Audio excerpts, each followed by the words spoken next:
Salve Regina, Mater misericordiae, vita dulcedo, estes nostra salve.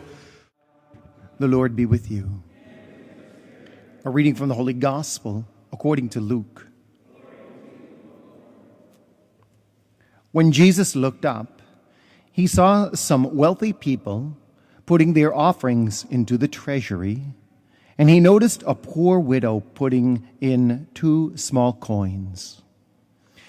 He said, "I tell you truly, this poor widow put in more than all the rest.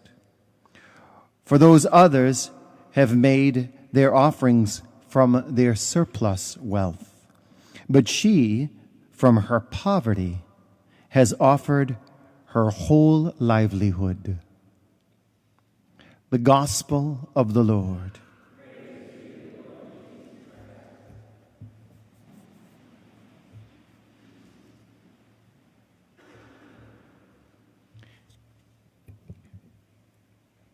From the book of the prophet Daniel, it almost seems like no big deal about the dietary rules. I mean, what was so important about that? It was an expression of fidelity and generosity to God, is what it was.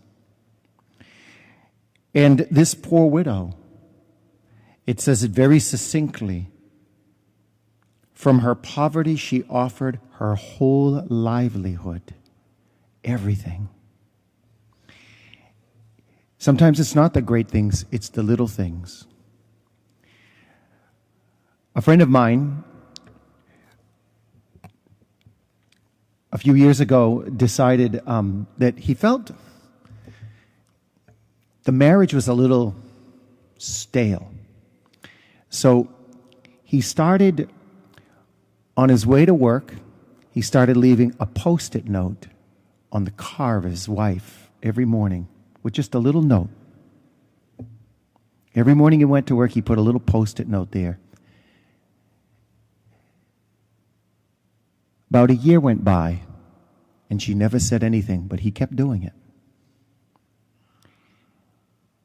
Well, about another 6 months went by, and all of a sudden he was in her car getting her keys for her, and he found the stack of Post-it notes, all of them she had kept. And later she would disclose to him that she too felt their marriage was getting stale and was wondering, but she said, those little notes lit a fire. It's just the little things.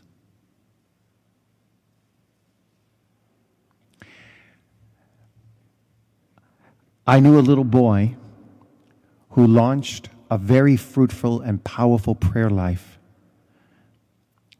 He started by literally kneeling down by his bed because he knew he would fall asleep if he didn't do that. And he would intently say an Our Father, a Hail Mary, and a Glory Be every night before going to bed. But he didn't rush through them slowly. He said those prayers with intent. And this was the beginning of a spiritual life for this little boy that would flower and become something wonderful. You can almost hear Jesus in the background talking about that little mustard seed.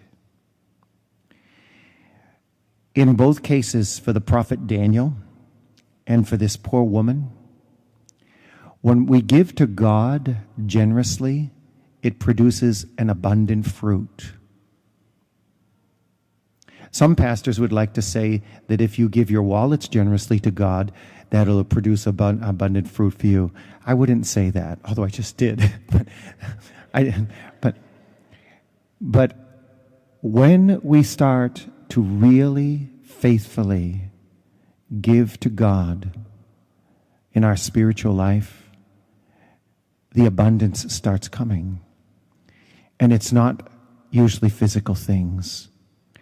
What Daniel experienced was an interior peace and security.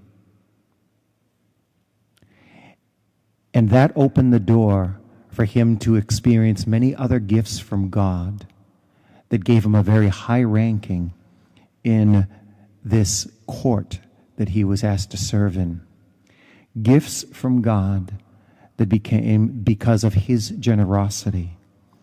God cannot be outdone. His resources are limitless. You cannot outdo him.